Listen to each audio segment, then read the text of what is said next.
Por favor, abran sus Biblias a 1 de Samuel 14. 1 de Samuel 14. El libro de 1 de Samuel tiene más o menos 3 secciones.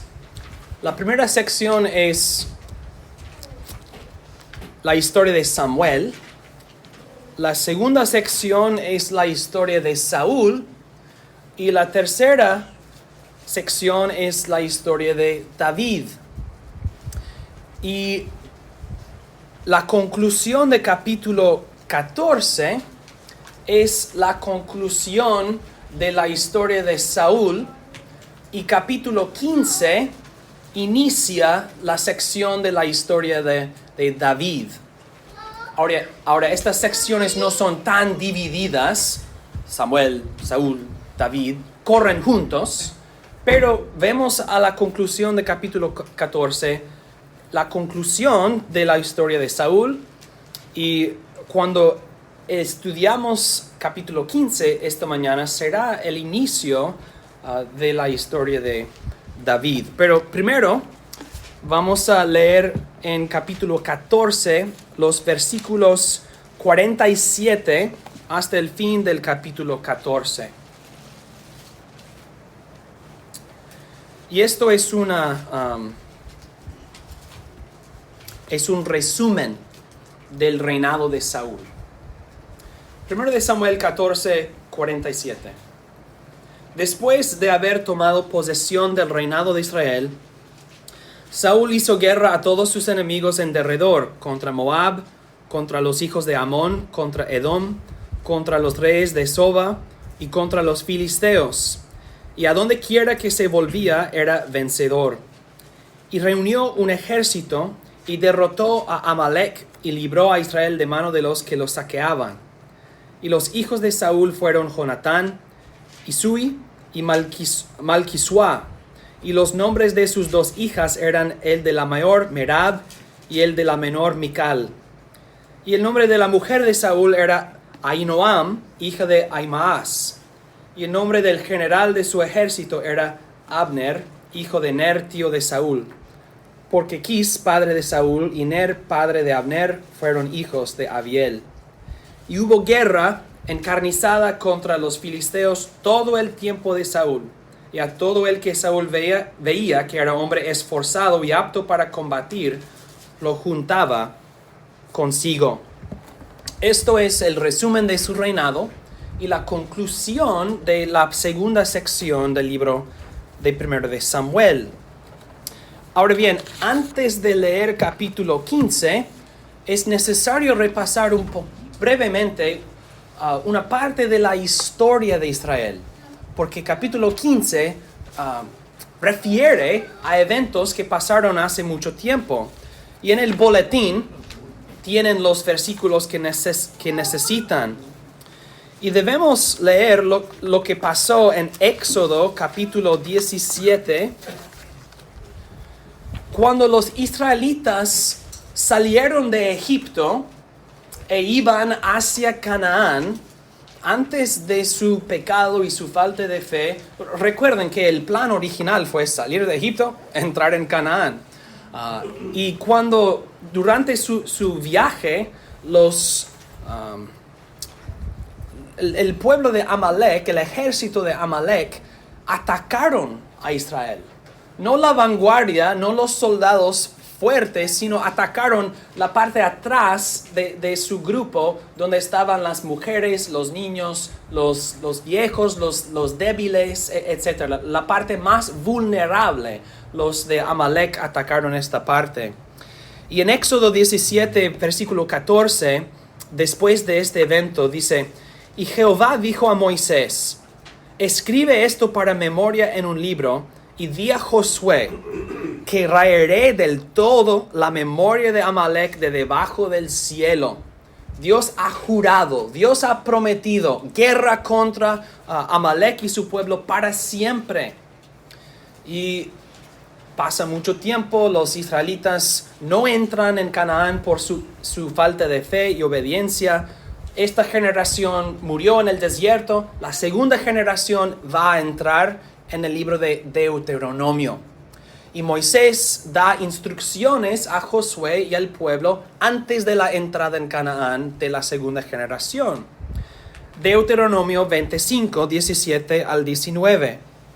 Moisés dice: acuérdate de lo que hizo Amalek contigo con el camino cuando salías de Egipto, de cómo te salió al encuentro en el camino y te desbarató la retaguardia de todos los débiles que iban detrás de ti, cuando tú estabas cansado y trabajado, y no tuvo ningún temor de Dios.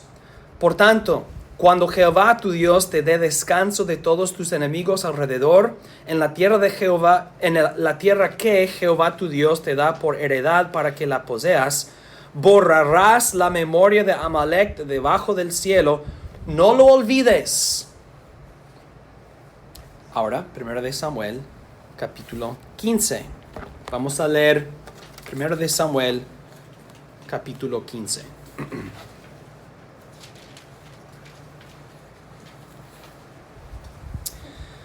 Después Samuel dijo a Saúl: Jehová me envió a que te ungiese por rey sobre su pueblo Israel.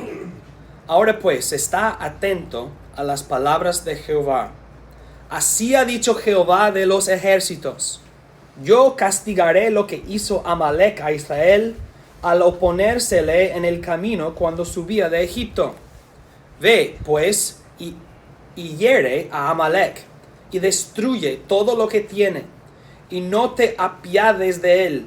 Mata a hombres, mujeres, niños y aun los de pecho, vacas, ovejas, camellos y asnos.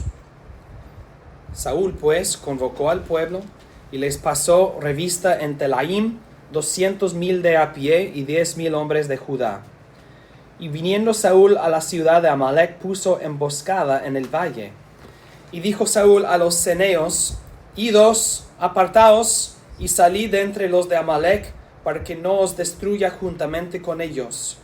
Porque vosotros mostrasteis misericordia a todos los hijos de Israel cuando subían de Egipto, y se apartaron los ceneos de entre los hijos de Amalek. Y los ceneos son el pueblo del suegro de Moisés. El pueblo del suegro de Moisés. Y Saúl derrotó a los amalecitas desde Avila hasta llegar a Shur, que está al oriente de Egipto. Y tomó vivo a Agag, rey de Amalek, pero a todo el pueblo mató a filo de espada. Y Saúl y el pueblo perdonaron a Agag, y a lo mejor de las ovejas y del ganado mayor, de los animales engordados, de los carneros y de todo lo bueno, y no lo quisieron destruir, mas todo lo que era vil y despreciable destruyeron.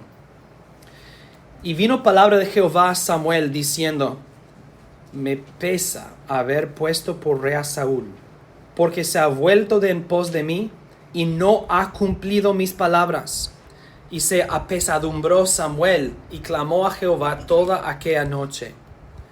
Madrugó luego Samuel para ir a encontrar a Saúl por la mañana. Y fue dado aviso a Samuel diciendo: Saúl ha venido a Carmel, y aquí se levantó un monumento, y dio la vuelta, y pasó adelante, y descendió a Gilgal. Vino pues Samuel a Saúl, y Saúl le dijo: bendito seas tú de Jehová, yo he cumplido la palabra de Jehová. Samuel entonces dijo: pues, ¿qué balido de ovejas y bramido de vacas es este que yo oigo con mis oídos? Y Saúl respondió: de Amalek los han traído, porque el pueblo perdonó lo mejor de las ovejas y de las vacas para sacrificarlas a Jehová tu Dios, pero lo demás lo destruimos. Entonces dijo Samuel a Saúl: déjame declararte lo que Jehová me ha dicho esta noche. Y él le respondió: di. Y dijo Samuel: aunque eras pequeño en tus propios ojos, ¿no has sido hecho jefe de las tribus de Israel? Y Jehová te ha ungido por rey sobre Israel. Y Jehová te envió en misión y dijo: ve, destruye a los pecadores de Amalek y hazles guerra hasta que los acabes. ¿Por qué, pues, no has oído la voz de Jehová, sino que vuelto al botín has hecho lo malo ante los ojos de Jehová? Y Saúl respondió a Samuel: antes bien, he obedecido la voz de Jehová, y fui a la misión que Jehová me envió, y he traído a Agag, rey de Amalec, y he destruido a los amalecitas. Mas el pueblo tomó del botín ovejas y vacas, las primicias del anatema, para ofrecer sacrificios a Jehová tu Dios en Gilgal. Y Samuel dijo: ¿se complace Jehová tanto en los holocaustos y víctimas como en que se obedezca a las palabras de Jehová? Ciertamente, el obedecer es mejor que los sacrificios, y el prestar atención que la grosura de los carneros. Porque como pecado de adivinación es la rebelión, y como ídolos e idolatría la obstinación. Por cuanto tú desechaste la palabra de Jehová, Él también te ha desechado para que no seas rey. Entonces Saúl dijo a Samuel: yo he pecado, pues he quebrantado el mandamiento de Jehová y tus palabras, porque temí al pueblo y consentí a la voz de ellos. Perdona pues ahora mi pecado y vuelve conmigo para que adore a Jehová. Y Samuel respondió a Saúl: no volveré contigo, porque desechaste la palabra de Jehová, y Jehová te ha desechado para que no seas rey sobre Israel. Y volviéndose Samuel para irse, él se asió de la punta de su manto, y éste se rasgó. Entonces Samuel le dijo: Jehová ha rasgado hoy de ti el reino de Israel, y lo ha dado a un prójimo tuyo mejor que tú. Además, el que es la gloria de Israel no mentirá, ni se arrepentirá, porque no es hombre para que se arrepienta. Y él dijo: yo he pecado, pero te ruego que me honres delante de los ancianos de mi pueblo y delante de Israel, y vuelvas conmigo para que adore a Jehová tu Dios. Y volvió Samuel tras Saúl, y adoró Saúl a Jehová. Después dijo Samuel: traedme a Agag, rey de Amalec. Y Agag vino a él alegremente, y dijo Agag: ciertamente ya pasó la amargura de la muerte. Y Samuel dijo: como tu espada dejó a las mujeres sin hijos, así tu madre será sin hijo entre las mujeres. Entonces Samuel cortó en pedazos a Agag delante de Jehová en Gilgal. Se fue luego Samuel a Ramá, y Saúl subió a su casa en Gabaa de Saúl. Y nunca después vio Samuel a Saúl en toda su vida. Y Samuel lloraba a Saúl, y Jehová se arrepentía de haber puesto a Saúl por rey sobre Israel.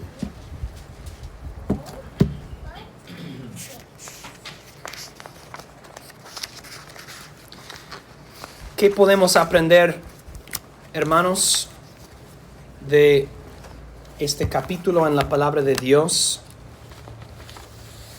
Tengo 6 lecciones para nosotros de 1 de Samuel 15. Y la primera lección es esta, aunque lo escribí equivocadamente. No menosprecies la gracia de Dios por tomarla por segura. No menosprecies la gracia de Dios por tomarla por seguro.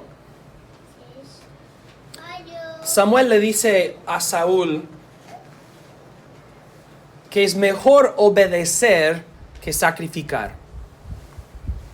El obedecer es mejor que los sacrificios. El domingo pasado en Salmo 50 vimos la misma lección, que Dios no instituyó el sistema de los sacrificios porque a Jehová le gustan los sacrificios, o porque Él necesita o quiere carne y hueso y sangre. Dios no necesita estas cosas, ni quiere estas cosas. Dios quiere un pueblo santo. Dios quiere un pueblo obediente. Pero el sistema de los sacrificios era tan común, tan regular, que algunos de los israelitas, o muchos quizás, pensaron: esto es lo que Dios quiere. Dios quiere los sacrificios. Entonces podemos hacer tal cosa y luego ofrecer sacrificios porque Dios quiere sacrificios. Pero esto es abusar la gracia de Dios y menospreciar la gracia de Dios. Porque es considerarla por seguro. Claro que Dios nos perdonará. Siempre podemos ofrecer sacrificios.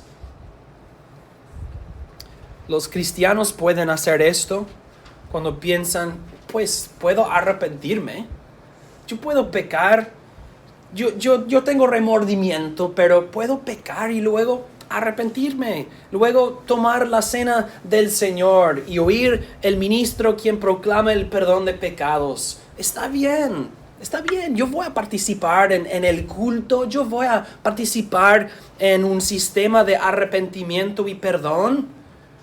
Pero si pecamos así abiertamente y voluntariamente, también pensando que podemos arrepentirnos, estamos menospreciando la gracia de Dios, tomándola por sentado, por seguro. Y hermanos, esto es una abominación. Samuel explica claramente la realidad. Dios no quiere esto. Esto no es lo que Dios quiere. Dios quiere que obedezcamos, que prestemos atención, que escuchemos, que oigamos y obedezcamos. Se complace Jehová tanto en los holocaustos y víctimas como en que se obedezca a las palabras de Jehová. Ciertamente el obedecer es mejor que los sacrificios y el prestar atención que la grosura de los carneros. Segundo, y esto conecta con el primer punto, la soberbia y la presunción son peores que piensas. La persona que piensa yo puedo pecar y luego arrepentirme es presuntuoso. Saúl era presuntuoso, también era soberbio. Dice que él estaba edificando un monumento para su propia gloria. Esto es lo que yo he hecho. Saúl era un hombre soberbio y presuntuoso. Y Samuel dice en versículo 23, como pecado de adivinación es la rebelión y como ídolos e idolatría la obstinación. La rebelión es oír la palabra de Dios y decir, no voy a hacer esto. Y la obstinación, yo voy a hacerlo como yo quiero hacerlo. Y Samuel dice, eres soberbio. Tú piensas, no soy tan malo porque no tengo ídolos, no soy idólatra, no estoy adivinando o consultando los que adivinan. Samuel dice, no entiendes. La soberbia y la presunción son peores que piensas. Como pecado de adivinación es la rebelión. Y como ídolos e idolatría la obstinación. Hermanos, cuando Dios nos manda a obedecerle y hacer tal cosa, no tenemos libertad para decidir, voy a hacerlo en mi forma, en mi manera. Voy a hacerlo como yo quiero hacerlo. Esto es la soberbia y la presunción. Y Samuel dice, son iguales a servir a otro Dios. Porque la realidad o la razón por la cual la presunción y la soberbia son peores que pensamos es que es una idolatría no tan obvia. Si tuviéramos un ídolo real, aquí sería la idolatría obvia. Todos nosotros sabríamos, no se debe hacer esto. Pero la presunción y la soberbia es una idolatría más oculta y escondida, porque ¿quién es el Dios falso a quien estamos sirviendo en esta situación? Nosotros mismos. ¿Qué pasa si yo soy mi propio ídolo? ¿Qué pasa si yo soy mi propio Dios? Yo hago lo que yo quiero, cuando quiero y cómo quiero. Ahora, yo soy un ídolo viviente, un ídolo vivo. La presunción y la soberbia son peores que piensas porque es una idolatría egoísta. Yo soy Dios. Dios dijo, haz esto, y yo he dicho, no. Yo voy a servir a Samuel. Voy a servir a mí mismo.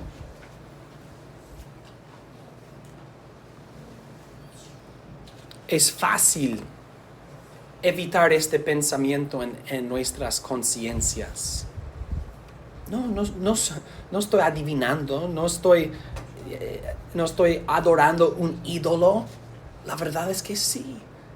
Estás participando en la idolatría por ser presuntuoso y soberbio y servirte a sí mismo. Y estos pecados son peores que pensamos. Estamos menospreciando la gracia de Dios. Estamos sirviendo un Dios falso nosotros mismos. ¿Qué es peor que esto? Es rebelión, es obstinación. Hermanos, tenemos que escudriñar nuestros corazones y confesar nuestros pecados de menospreciar la gracia de Dios y ser soberbios y presuntuosos, rebeldes. Si confesamos estos pecados y tenemos remordimiento por estos pecados, ¿qué podemos hacer? La tercera lección: es necesario aprender a matar. Aprender a matar. Muchos teólogos en la historia de la iglesia han leído este capítulo y el ejemplo de Samuel cuando mató a Agag y han dicho, esto es una metáfora, es un ejemplo de cómo nosotros podemos actuar con relación a nuestro pecado. Samuel no muestra ni una gota de misericordia a Agag. Lo mata con violencia, lo corta en pedazos. Y así debemos matar o hacer morir a nuestro pecado. De hecho, esto es el lenguaje que la Biblia usa. Cuando Pablo dice, por ejemplo, en Colosenses, haced morir, pues, lo terrenal en vosotros: fornicación, impureza, pasiones desordenadas, malos deseos y avaricia, que es idolatría, cosas por las cuales la ira de Dios viene sobre los hijos de desobediencia. ¿Qué debo hacer con estas cosas que hay en mí? Lo terrenal en mí, hacerlos morir. Sin misericordia. Samuel cortó en pedazos a Agag. Si hubiera una serpiente en tu casa, ¿qué harías? Una serpiente peligrosa, como un rattlesnake. ¿Cómo se dice rattlesnake? Serpiente de cascabel. ¿De qué? Cascabel. ¿Cascabel? Okay. Una serpiente, una víbora. ¿Qué harías? No, está bien. ¿Cómo reaccionaríamos? No es tan peligrosa. Podemos jugar aquí, pero no juegues muy cerca a la serpiente. No, nosotros diríamos, no vamos a hacer otra cosa aparte de matar a esta serpiente. No, si la tienes en la mano, ¿la pondrías en la sofá? No, la matarías sin misericordia. Y por eso hablamos de la mortificación. En la doctrina de la santificación, crecer en santidad, una parte de la santificación es la mortificación, el matar, el hacer morir del pecado en nosotros. Pero el problema frecuentemente es que el pecado no se presenta como una víbora. No es tan obvia la amenaza o el peligro del pecado. Si te encontraras con un oso grande, huirías. La verdad es que no debes huir porque el oso te matará, pero ustedes saben. Nosotros lucharíamos. Pero en nuestros ojos, el oso es un osito de peluche. Oh, ahora tenemos un oso en las manos. No es peligroso, no es peligroso. Como cuántas veces he mencionado las palabras de Thomas Brooks y sus remedios preciosos contra las artimañas de Satanás. ¿Cuál fue artimaña número 1 de Satanás? Que presenta la carnada, pero esconde el anzuelo. Presenta el osito de peluche, pero es un oso grande. Y entonces, ¿cómo debemos responder? No abrazar al osito de peluche, sino matar al oso, porque es un oso.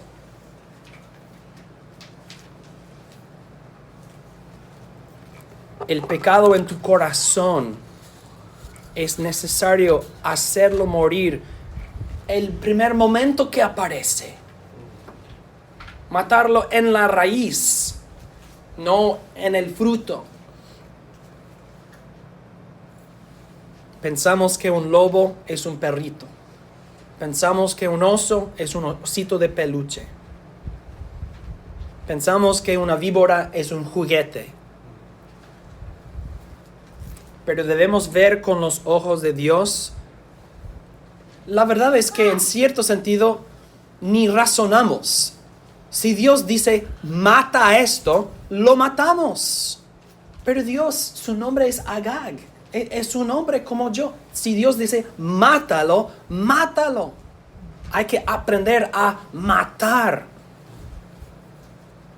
Cuando yo tenía 14 años, salí a cazar y maté a una arta, a deer. Venado. Bueno, la maté y la comimos. Pero no me gusta matar a los animales. Lo comimos, no malgastamos la vida de este animal, pero también fue importante ver un animal muerto y cortado en pedazos y cosas. Pero si somos así con el pecado, no quiero tocarlo, nos va a dominar. Hay que ser hombres o cristianos y matarlo. Si alguien entra en tu casa, un ladrón, un asesino, no vas a decir, por favor, sal, por favor, get out. No, el hombre debe hacer cualquier cosa. Te voy a matar porque voy a proteger a mi familia con urgencia y necesidad y violencia. Haré todo lo necesario con todo lo que tengo para matarte si entras en mi casa con violencia, con intenciones malas. Así, con esta urgencia y fuerza de un padre que protege a su casa, el cristiano debe proteger su corazón y su vida. Pero hay que aprender a matar. No vas a empujar ligeramente al ladrón o el asesino en tu casa. Por favor, get out, por favor. No. Sin misericordia, lo matarás. Entonces, hermanos, ¿cuáles son los pecados en tu corazón, en tu vida, que estás preservando y protegiendo y abrazando en lugar de matarlos? Número 4, la cuarta lección. Dios no se arrepiente.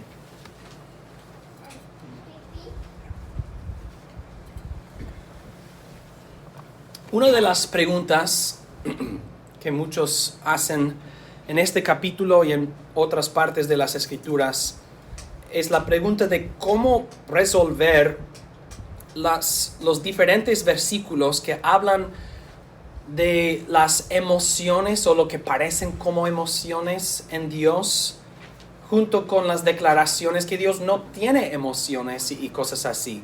¿Cómo debemos pensar acerca del remordimiento y el arrepentimiento de Jehová en versículos como estos? En versículo 11, Dios dice, me pesa haber puesto por rey a Saúl. Esto se ve como el remordimiento. En versículo 35 dice, Jehová se arrepentía de haber puesto a Saúl por rey sobre Israel. Pero en versículo 29 dice, el que es la gloria de Israel no mentirá, ni se arrepentirá, porque no es hombre para que se arrepienta. Pero dice en versículo 35, Jehová se arrepentía de haber puesto a Saúl por rey sobre Israel. ¿Qué significan estas cosas? ¿Son contradicciones o qué? Y no tenemos mucho tiempo para explicarlo en detalle. Existen libros y recursos que puedo recomendar si quieren estudiarlo más.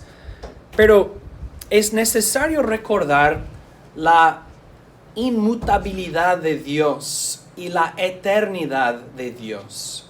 Que Dios no cambia ni puede cambiar su inmutabilidad. Y la eternidad de Dios, que significa la eternidad de Dios, es Dios sin sucesión. Dios, el ser de Dios no pasa por momentos sucesivos. Nosotros vivimos en el tiempo y pasamos por este momento, luego este momento, luego esto. Hablamos del futuro y el pasado en una sucesión de momentos. Dios, siendo eterno, no pasa por sucesión de momentos. No hay sucesión en Dios.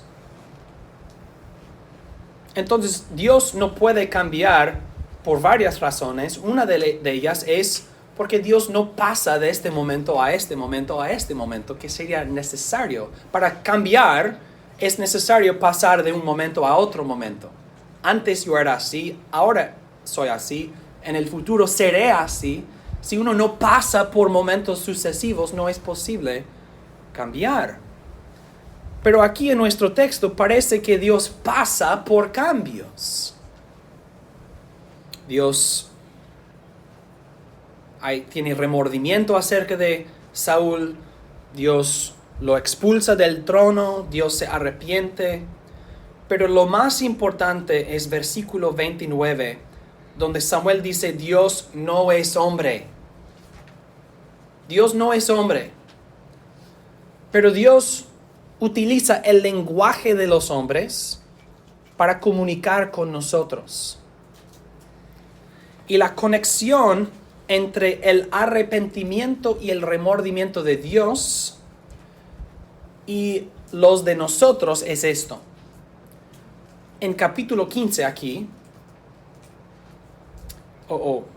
en otras palabras, Dios hace lo que los hombres hacen cuando se arrepientan o cuando tienen remordimiento. Sus acciones son iguales a las nuestras. ¿Qué hace un hombre que tiene remordimiento y luego se arrepiente? El hombre está haciendo tal cosa, una cosa, y empieza a hacer lo contrario. Esto es el arrepentimiento, fundamentalmente. Dejar de hacer algo y empezar de hacer lo contrario. Dios hizo a Saúl el rey.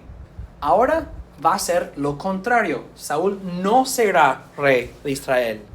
Esto es lo que Dios está haciendo.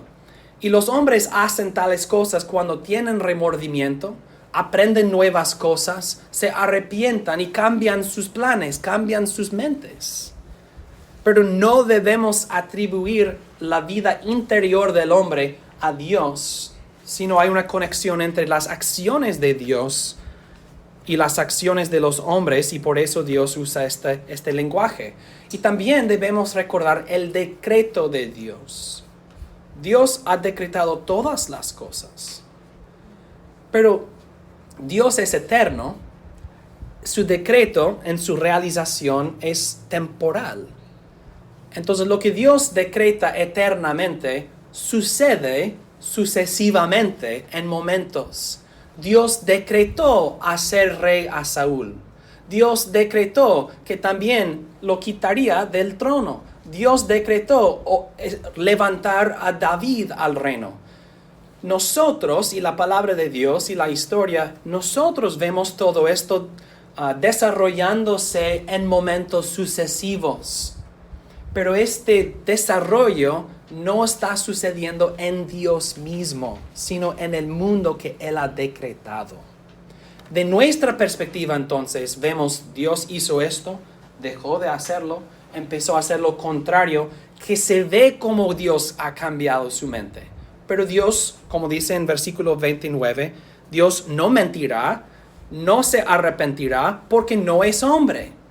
Entonces debemos interpretar estos versículos en una manera que conecta con el ser de Dios inmutable, eterno, y el ser de los hombres, y reconocer que Dios usa el lenguaje de los hombres para expresar su grandeza, y debemos tener cuidado con cómo pensamos de estos versículos. No debemos reducir Dios al nivel de los hombres simplemente porque Él usa el lenguaje de los hombres para comunicarse con nosotros. Obviamente es un tema complicado y hay otra vez recursos que les puedo recomendar si quieren estudiarlo en más detalle. Pero Dios no se arrepiente porque esto requiere que Dios pase por momentos sucesivos y que Dios puede cambiar, que no son posibles, no son verdaderos. Dios es eterno, Dios es inmutable, Dios no es hombre. La quinta lección: Dios no se olvida. En Deuteronomio 25, Dios dijo, acuérdate. No se olviden, acuérdate de lo que hizo Amalek contigo en el camino. Y en Éxodo Dios dijo, escribe esto para memoria. Dios no se olvida. Y esto debe despertarnos a todos nosotros, sobre todo los que no han creído en el Señor Jesucristo para su salvación, que Dios no se olvida. Todo nuestro pecado será revelado, manifestado o manifiesto. Las Escrituras dicen que cada palabra, cada acción, cada pensamiento, cada intención será juzgado por Dios y Dios no se olvida. Todo. No es hombre. Los hombres se olvidan. Es necesario que nosotros escribamos libros de memoria. Es necesario que nosotros hagamos recuerdos. Dios no se olvida. ¿Qué será su venganza y su juicio contra ti por tu pecado contra Él? Él no mostró, en aquel momento en el juicio final, no te mostrará misericordia. Así como los amalecitas, Dios decretó su juicio completo. Al fin, en el juicio final, no habrá misericordia. Y la plenitud de tu pecado recibirá la plenitud de la ira de Dios sin escape, sin manera de salir o escapar. Dios no se olvida. Pero la sexta lección es que Dios sí se olvida. ¿A qué me refiero? Dios sí perdonará nuestros pecados, no en el juicio final, sino vemos el perdón en dos lugares en este texto, o en conexión con este texto. Piensen conmigo acerca de dos eventos en la historia de Israel después, donde Dios muestra su misericordia y su perdón. ¿Cuándo fue? ¿Cuándo fue? Cuando Dios, en ciertas palabras, redimió a la casa de Saúl y mostró misericordia a la casa de Saúl. Podríamos decir cuando David mostró misericordia al hijo de Jonatán, pero no me refiero a esto. Me refiero al libro de Esther. Si ustedes recuerdan, Mardoqueo era del linaje de Quis y Amán era un agageo. Y en el libro de Esther vemos un descendiente de Saúl conquistando los descendientes de Amalek, el agageo, Amán. Y finalmente la redención del honor de la casa de Saúl. En este capítulo Saúl dice, perdóname, y Samuel no le perdonará. Pero generaciones después, Dios redimió el honor de la casa de Saúl en la historia de Mardoqueo y Esther. Esto es el primer evento donde vemos la misericordia de Dios a la casa de Saúl. El segundo evento, en conexión con esto, es nuestro Señor Jesucristo. Y me refiero a que Dios, por medio de Samuel, le dice a Saúl, Dios, el obedecer es mejor que los sacrificios. Pero ¿qué pasa? ¿Qué sucede? Si un hombre perfecto, un hombre obediente e inocente, se sacrifica como un sustituto para los culpables. Este sacrificio sería lo más aceptable, lo más poderoso. Dios quiere obediencia, Dios quiere santidad, Dios quiere fidelidad. Ahora, había un hombre en el mundo obediente, fiel, leal. Sí, un hombre, el Señor Jesucristo, inocente, sin mancha. Y Él se ofreció como un sacrificio. Entonces, Él era agradable a Dios por dos razones. De un lado, es un hombre recto, justo, santo, fiel, obediente, inocente. De otro lado, Él es un víctima voluntario. Él se sacrifica sin mancha. Y en la sangre de Jesucristo, en el sacrificio de Jesucristo, encontramos la salvación perfecta y la misericordia de Dios. Y la promesa de Dios para todos los que confían en el Señor Jesucristo es en el nuevo pacto, Jeremías 31, 34. Dios dice, perdonaré la maldad de ellos y no me acordaré más de su pecado. Entonces Dios sí se olvida, porque Dios promete no acordarse de nuestros pecados, si hemos confiado en el Señor Jesucristo. Dios no se olvida, pero Dios siempre se acuerda del Señor Jesucristo, entonces no se acuerda de nuestros pecados. Cuando aprendemos que Dios no se olvida de nuestros pecados, esto es un terror al corazón. Pero la promesa de Dios es que no se acordará más de nuestro pecado si hemos sido lavados por el Señor Jesucristo y su sangre. Entonces, hermanos, lo que Dios quiere de nosotros es la fe en el Señor Jesús y luego la obediencia y la mortificación del pecado y la vivificación, es decir, vivir en santidad para con Dios, según su palabra, no según nuestras propias voluntades. Siempre confiando en la gracia de Dios, en el Señor Jesucristo. Entonces, seamos animados a servir a Dios fielmente y con violencia contra el pecado, pero con acción de gracias para con Dios. Amén. Oremos.